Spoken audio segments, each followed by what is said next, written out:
If you live in India, this probably feels familiar. Different numbers, same call. It happens in the morning, in the afternoon, sometimes every single day.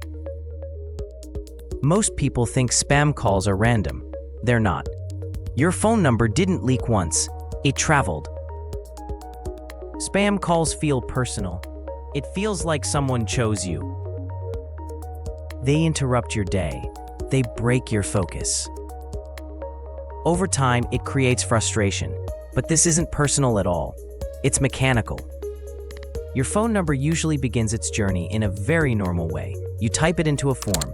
You do this on shopping apps, on delivery services, on job portals, places where sharing your number feels safe, feels necessary, and feels completely ordinary. But once your number is entered, something changes. It stops being just a way to contact you. In the system, it becomes data, stored quietly, saved inside servers you never see, and rarely think about.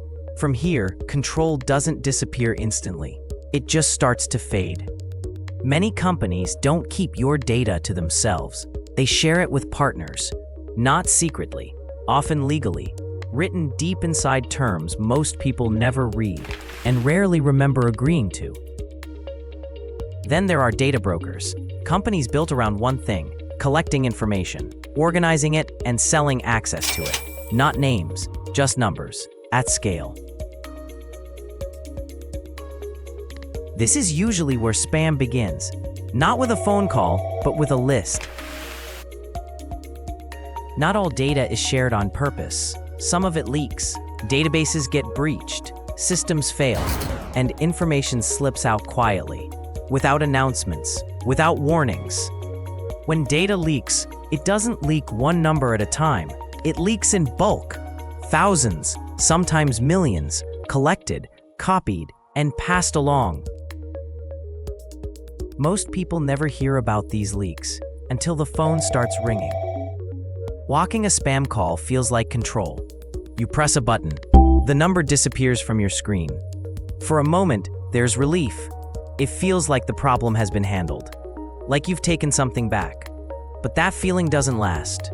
Because the number you see isn't the caller, it's just a disguise. Behind it is software, systems designed to place thousands of calls automatically, rotating numbers, changing identities, and continuing without rest. You're not fighting people, you're fighting systems. Spam calls exist all over the world, but in India, they happen more often. One reason is scale. A massive number of users, all reachable, all valuable to the same system. Calls are cheap. Numbers are easy to replace. SIM cards can be rotated quickly. For spammers, this changes the calculation. The cost stays low. The reach stays massive. To them, this isn't noise, it's opportunity. You can't eliminate spam calls completely. Anyone who claims otherwise is simplifying a complex system. But you can reduce how often they reach you. And that begins with small, deliberate protections. Call filters help catch automated systems.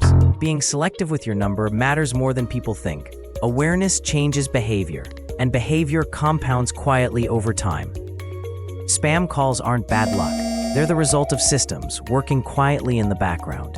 And once you understand those systems, the noise becomes easier to live with.